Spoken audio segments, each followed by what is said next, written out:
सह नौ भुनक्तु सह वीर्यं करवावहै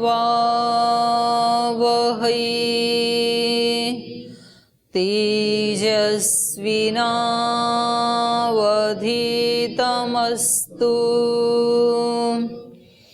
मा विद्विषावहै।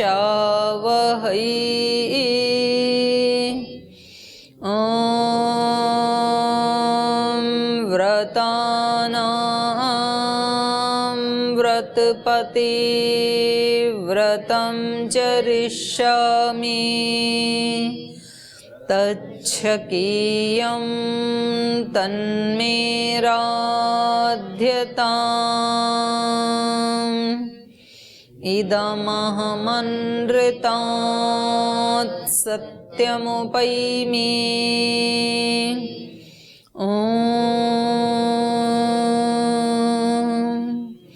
शांति शांति शांति।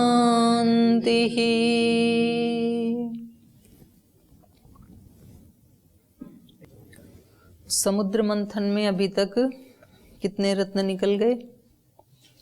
सबसे पहले हालाहल विष निकला, उसके बाद सराई,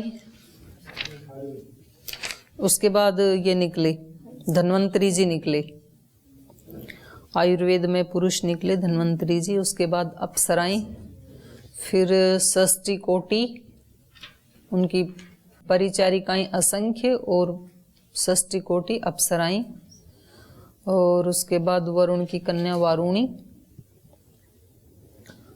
और उसके बाद उच्चैश्रवा, अश्व, कौस्तुभमणि और अमृत। तो कितने हो गए?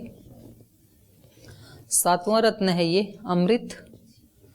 तो अमृत जब निकला तो देवों में और असुरों में युद्ध छिड़ गया फिर, और असुर राक्षसों सहित एक तरफ हो गए, एक पक्ष में हो गए, और दूसरी तरफ केवल देवता।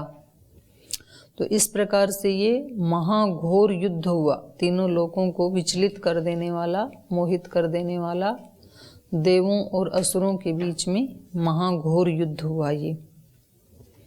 और जब ये क्षय को प्राप्त होने लगे, देवता भी मरने लगे, इधर से देवता ज्यादा मरने लगे और उधर से कुछ असुर भी मरने लगे, बाकी मारने लगे ये। यदा क्षयगतम सर्वम तदा विष्णु महाबलः अमृतम सो अहरत, पूर्णम अमृतम सो अहरत। तो जब इस प्रकार से संहार होने लगा तो महान बलशाली विष्णु ने उस अमृत को, तूर्णम अमृतम अहरत, उस अमृत को तुरंत ही हरण कर लिया, उसको ले लिया, वापस ले लिया, उनसे छीन लिया। मायाम आस्थाय मोहिनी, मोहिनी माया का रूप धारण करके। तो जब कोई अपने ऐश्वर्य का या भागवत ऐश्वर्य का दुरुपयोग करने लगता है तो फिर ईश्वर उसको वापस छीन लेते हैं उससे, और उसमें वो कोई ऐसा रूप बनाते हैं कि उस व्यक्ति को पता भी नहीं चलता है। तो इसलिए कहा जाता है कि जब धन आता है तो आदमी की बुद्धि जो है ना वो उल्टा पुल्टा हो जाती है, उसको ठीक ठीक मति सूझती नहीं है और वो उसका दुरुपयोग करने लग जाता है। और अपने रामकृष्ण परमहंस ऐसे बोलते थे कि 2 चीजें जो हैं वो पतन में बहुत जल्दी उसमें निमित्त बनती हैं, कांचन और कामिनी।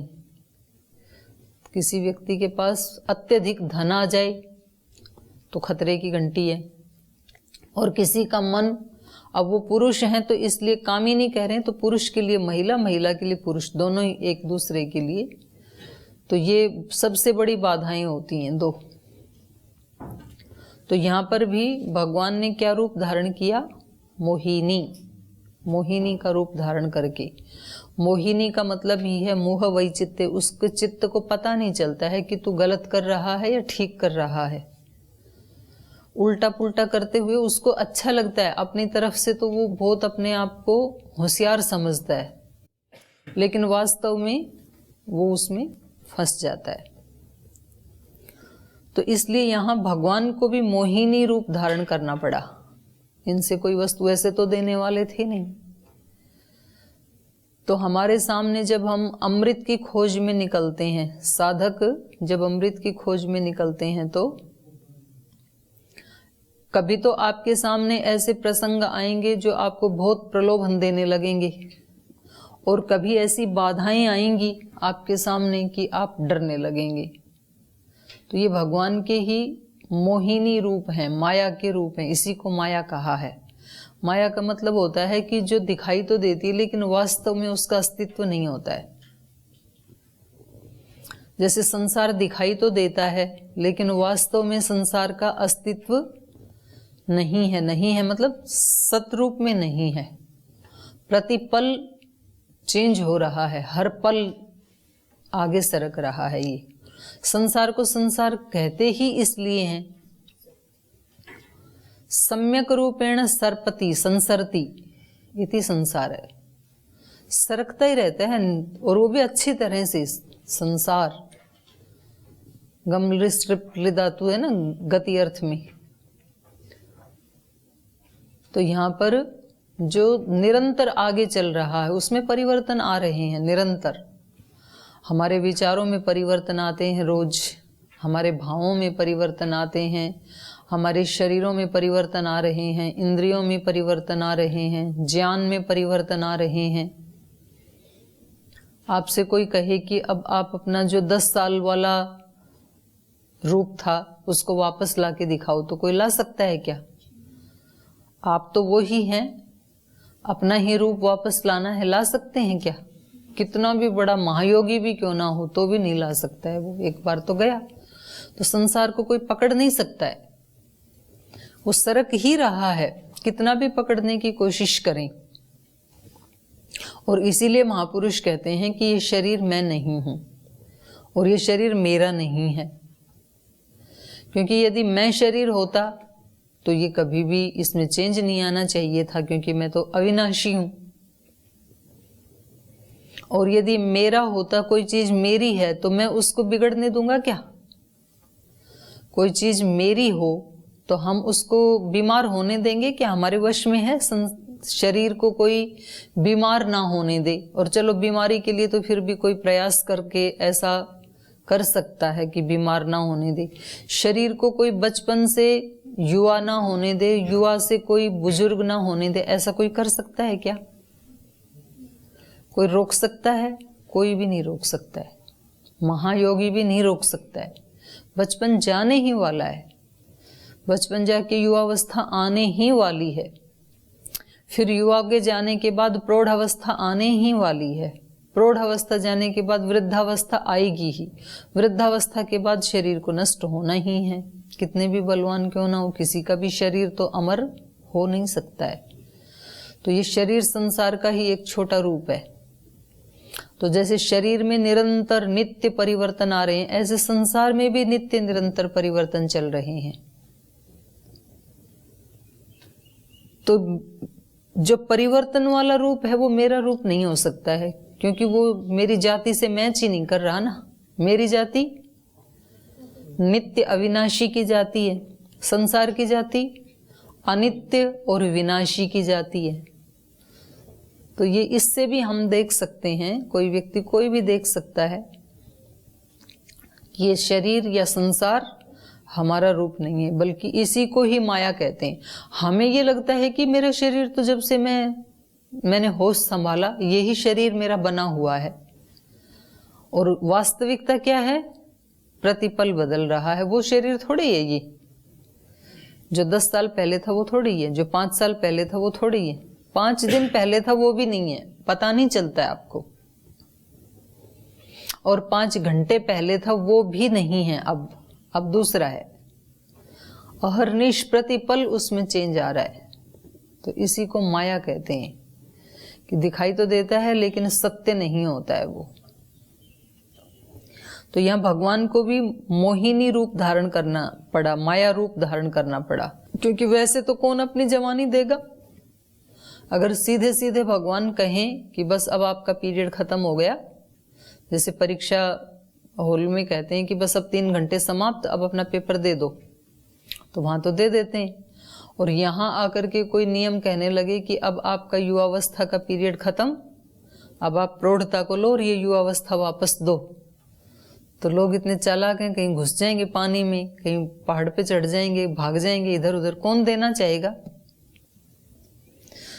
तो ये ऐसा रूप धारण कर रखा है प्रकृति ने, मोहिनी रूप, कि वो उसको पता ही नहीं चलता है कि कब उसके पास से युवावस्था का हीरा चला गया, कब उसके हाथ से बचपन का हीरा चला गया। जैसे आप अभी पढ़ रहे हैं, ये जो टाइम है ये अपने आप में एक कौस्तुभ मणि से कम नहीं है, हमेशा थोड़ी मिलेगी ये परिस्थिति, और हमें पता ही नहीं है। तो प्रमाद एक ऐसा मोहिनी रूप लेके आया हुआ है हमारे जीवन में, फिर बाद में तो केवल यादें रह जाएंगी कि उस समय मेहनत करते तो अभी आज ये हो जाते हम। समय दे करके व्यक्ति रुपए पैसे तो ले सकता है, जैसे नौकरी करते हैं, किसी को समय देते हैं, मेहनत करते हैं, तो समय देकर रुपए पैसे हीरे मोती तो खरीदे जा सकते हैं, लेकिन रुपए पैसे हीरे मोती दे करके समय नहीं खरीदा जा सकता है।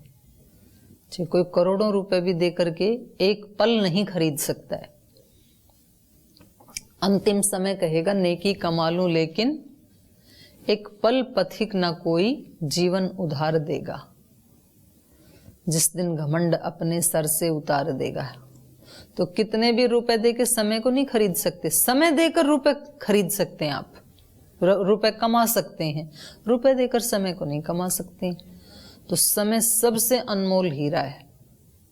उसी समय में व्यक्ति अपने उत्कर्ष के लिए इतनी शक्तियां प्राप्त कर सकता है कि वो अपना नहीं, पूरे देश का, करोड़ों लोगों का, पूरी मानवता का भला कर सकता है। इतनी शक्ति उसी समय को इन्वेस्ट करके वो प्राप्त कर सकता है। लेकिन हमें होश नहीं है, हमें लगता है कि एक दिन की और छुट्टी हो जाए तो कम से कम क्लास में ना जाना पड़े, भला हुआ 2 दिन की छुट्टी आ गई, अब संडे भी और दिवाली भी, तो 2 दिन की छुट्टी मनाएंगे, हम ऐसे सोचते हैं।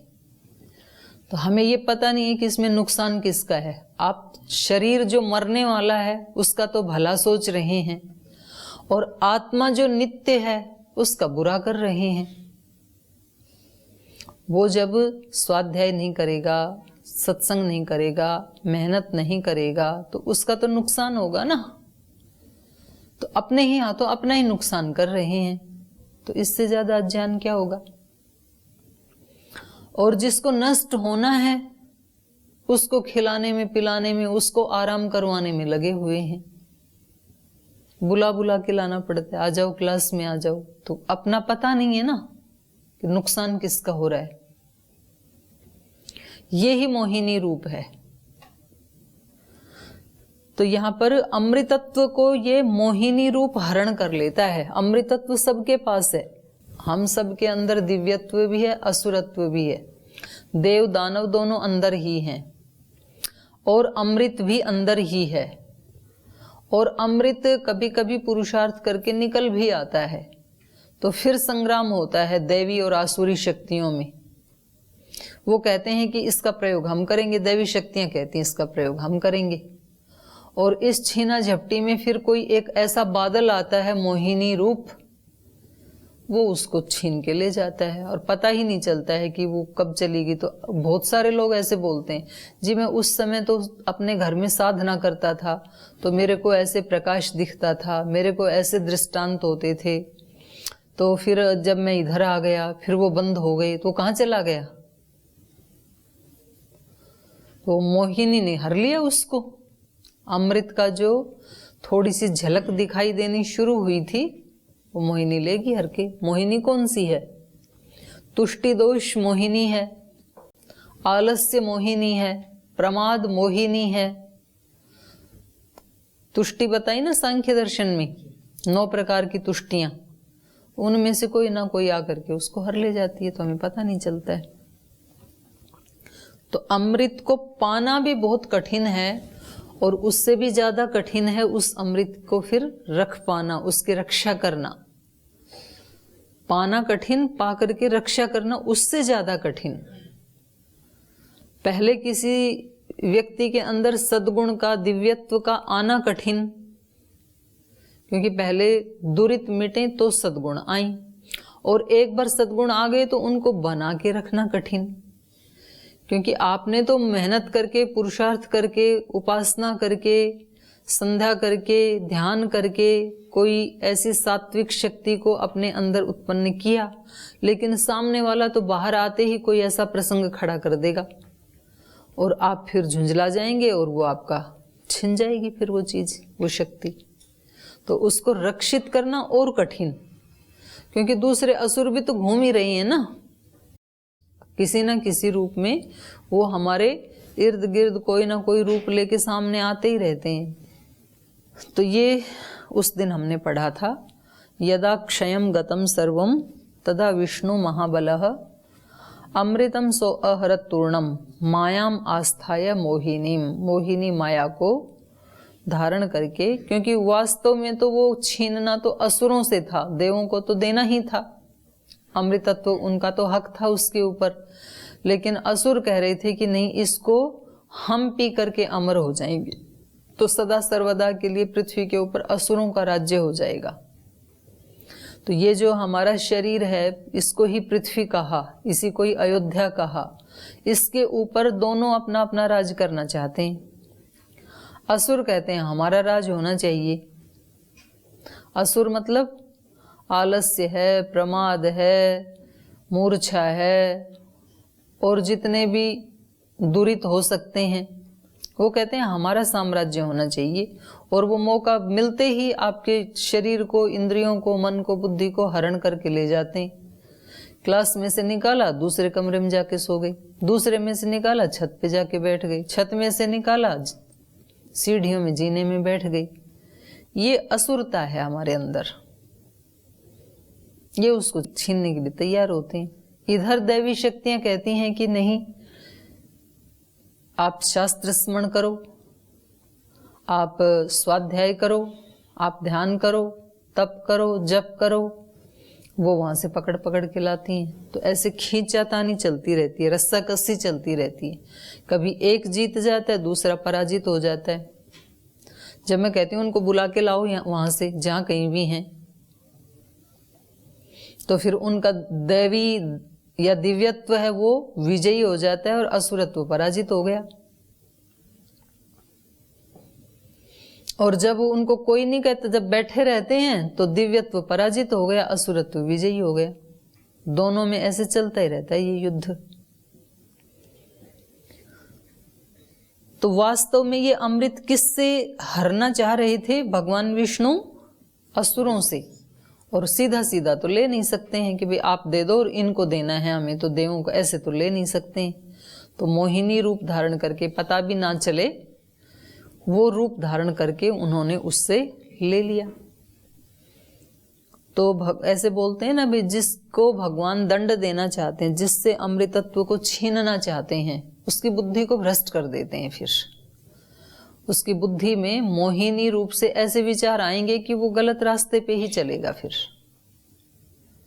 और जिसको कुछ देना चाहते हैं उसकी बुद्धि शुद्ध कर देंगे, निर्मल कर देंगे, सात्विक कर देंगे, तो उसका दिमाग बिल्कुल सीधे रास्ते पे ही चलेगा फिर। तो ये भगवान के तरीके हैं अपने। तो पीछे के पार्ट से कोई प्रश्न है तो आप पूछ सकते हैं पहले, फिर आगे चलेंगे। कोई प्रश्न है किसी का? जी। ओम दीदी जी, पिछली कक्षा में आपने कहा था कि भगवान हमारे दोष हर लेते हैं जब हम समर्पण कर देते हैं। तो हमने ऐसा पढ़ा था कि जो दोष होते हैं उनकी हमको सजा मिलती है, पुण्य करें उसका फल मिलेगा, लेकिन पाप का मिलेगा। तो दोष हरने का थोड़ा हमको समझने है कि दोष कैसे हर लेंगे। दोष ना हरे तो फिर कभी भी हम मोक्ष को प्राप्त नहीं कर सकते हैं। तो जब उसके सन्मुख जाते हैं, हम ईश्वर के समर्पण करते हैं, तो वो सारे दोषों को नष्ट कर देता है।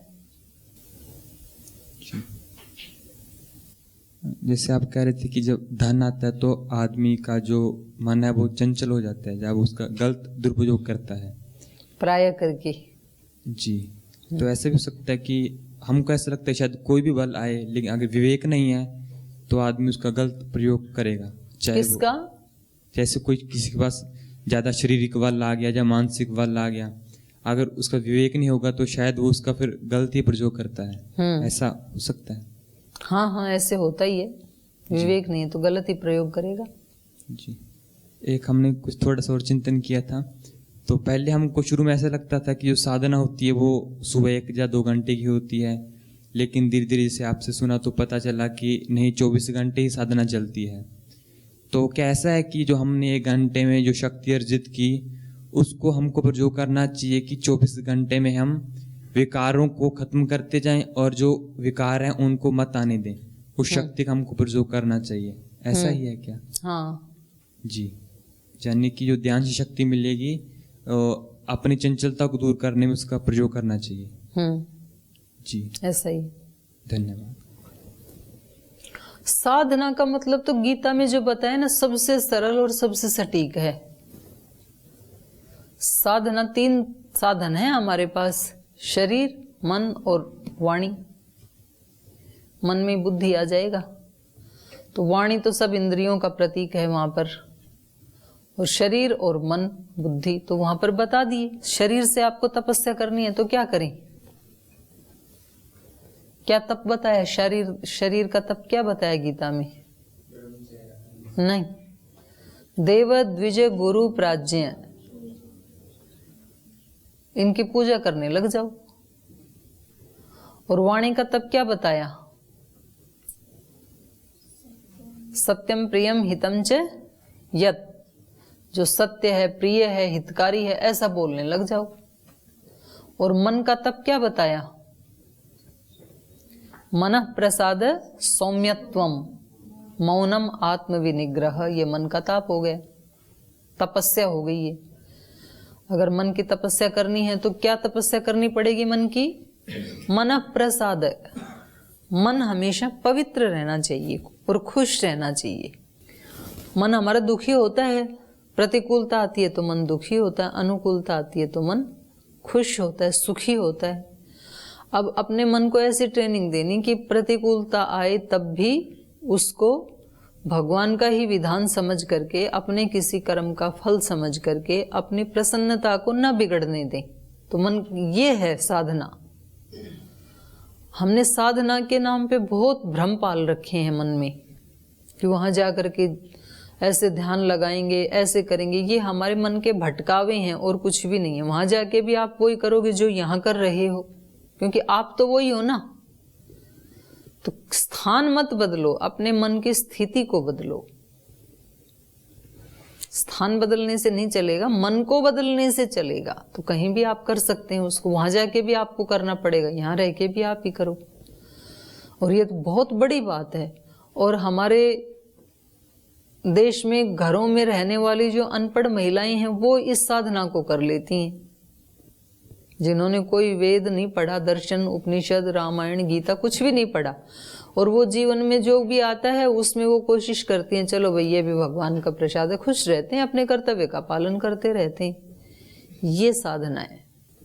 और ये सारी चीजें पढ़ करके भी और फिर अपने ही अनुकूल सब कुछ चाहता है तो ये साधना नहीं है। फिर वो चाहे बाह्य दृष्टि से कितने भी उसके पास पद, प्रतिष्ठा, डिग्री, डिप्लोमा हो और कितने भी शास्त्र स्मरण कर रखे हों, कितना भी पढ़ रखा हो, वो सब फिर रक्षा नहीं कर पाता है हमारी। और शरीर से तपस्या करनी है तो जो देव पुरुष हैं, जो ज्ञानी पुरुष हैं, द्विज हैं, जो गुरुजन हैं, जो अत्यंत प्रज्ञावान हैं, तो उनका कहना मानो, उनकी सेवा करो। हो गया शरीर का तप। जैसे वो कहते हैं वैसा करने में हमारे शरीर को बहुत कठिनाई होती है, क्योंकि हमारा शरीर आराम चाहता है या काम भी करना चाहता है तो वो करना चाहता है जो हमें पसंद है, दूसरे कहें वो हम नहीं करना चाहते हैं। तो ये है तपस्या तो असली। और वाणी का तप, तो जो आपने पूछा साधना 1-2 घंटे की, 1-2 घंटे भी जिसको करोगे उसी को फिर पूरे दिन भी करो। जब 1-2 घंटे आपको अच्छा लग रहा है तो 22 घंटे किसने रोका आपको? 1 घंटा जो चीज अच्छी लग रही है उसको पूरा 22 घंटे ही अच्छा लगाओ ना। किसने मना किया? जीवन तो हमारा ही है, किसी दूसरे का नहीं है। तो इसलिए उसको, लेकिन वो एकदम से नहीं बढ़ती है, थोड़ा थोड़ा थोड़ा थोड़ा करके बढ़ती है। इधर से संस्कार हटते जाते हैं, दुरित हटते जाते हैं, इधर से अच्छाई के संस्कार बढ़ते जाते हैं, पर अपनी तरफ से पूरा पूरा प्रयास करना चाहिए। चलें आगे। चलिए। यदा क्षयं गतं सर्वं तदा विष्णोर्महाबलः अमृतं सोहरत्तूर्णं मायाम् आस्थाय मोहिनीं ये गताभिमुखं विष्णुम् अक्षरं पुरुषोत्तमं सम्पिष्टास्ते तदा युद्धे विष्णुना प्रभविष्णुना अदितेरात्मजा वीरादितेः पुत्रान्निजघ्निरे अस्मिन् घोरे महायुद्धे दैतेयादित्ययोर्भृशं निहत्य दितिपुत्रांस्तु राज्यं प्राप्य पुरन्दरः शशास मुदितो लोकान् सर्षिसंघान् सचारणान्। तो इन्होंने मोहिनी का रूप धारण करके उस अमृत के कलश को आहरत धारण कर लिया, ले गया। ये गताभिमुखम विष्णुम अक्षरम पुरुषोत्तमम संपिष्टास्ते तदा युद्धे विष्णुना प्रभविष्णुना। फिर उसके पीछे पीछे दौड़ने लगे दोनों। जब मोहिनी अमृत का कलश लेके चली गई तो अब देवता और दानव दोनों पीछे जा रहे हैं। तो इससे ये भी पता लग रहा है कि सजग नहीं थे। हमारे पास अमृत आया और उसको कोई छीन के ले गए, उस समय क्या कर रही थी? सबके जीवन में अमृतत्व की प्राप्ति होती है, सबके जीवन में अमृत आता है। अच्छा विचार कभी ना कभी सबके मन में आता ही है, अच्छा भाव कभी ना कभी सबके मन में आता है, लेकिन उसको बना के रखना वो चेंज हो जाता है। और उसको कौन लेके गया, वो स्थिति मेरी कैसे चेंज हो गई, वो हमें नहीं पता होता है। ये सबकी अनुभूति है। हर व्यक्ति कहेगा उस दिन तो मेरी बहुत अच्छी स्थिति थी, जब मैं वहां पढ़ता था तब मेरी बहुत अच्छी स्थिति थी, जब मैं 12वीं कक्षा का एग्जाम दे रहा था तब मेरे चित्त की बहुत अच्छी स्थिति थी, तब मैं इतनी देर बैठ लेता था, तब मैं ऐसे कर लेता था। तो फिर वो कहाँ गई, और वो गई तब आप क्या कर रहे थे? तो पता ही नहीं लग रहा है कि वो कैसे, मतलब वो कैसे निकल गई हाथ से, वो पता नहीं चल रहा है। तो चलो हमारे शरीर के जो परिवर्तन है वो तो हमारे हाथ में नहीं, प्रकृति के हाथ में है, पर मन के परिवर्तन को तो हम रोक सकते हैं, वो हमारे हाथ में है। मन को तो, मन एक इंस्ट्रूमेंट है, वो तो पूर्ण रूप से हमें दिया गया है, उसको हम चेंज कर सकते, पर क्योंकि हम सजग नहीं होते तो कब प्रकृति ने उसको चेंज कर दिया, कब कोई दूसरा वायरस आ गया। बहुत अच्छी स्थिति होती है और कभी कोई एक चेहरा हमारे सामने आ जाता है, बस उसी समय प्रसन्नता खत्म। बहुत अच्छी हमारी स्थिति बनी हुई थी और एक वाक्य किसी ने बोल दिया पीछे से, बस वो वाक्य ले गया मोहिनी बन के हमारी उस स्थिति को। खूब अच्छी हमारी स्थिति थी और कुछ हमारी आंखों के सामने ऐसा दृश्य आ गया तो ले गए हमारी स्थिति को। तो ऐसे होता रहता है हमारे साथ। तो यहाँ पर भी यदा क्षयं गतं सर्वं तदा विष्णु महाबल अमृतं सोअहरत् तूर्णं मायाम आस्थाय मोहिनीम ये गताभिमुखम विष्णुम अक्षरम पुरुषोत्तमम। तो ये पीछे पीछे दौड़े और जब विष्णु के सन्मुख हुए तो देवता तो उसको फेस कर पाई, उसके दिव्यत्व को, देवत्व को, असुर नहीं कर पाई। तो असुरों का क्या हाल हुआ फिर? संपिष्टा ते संपिष्टा, वो पीस दिए गए।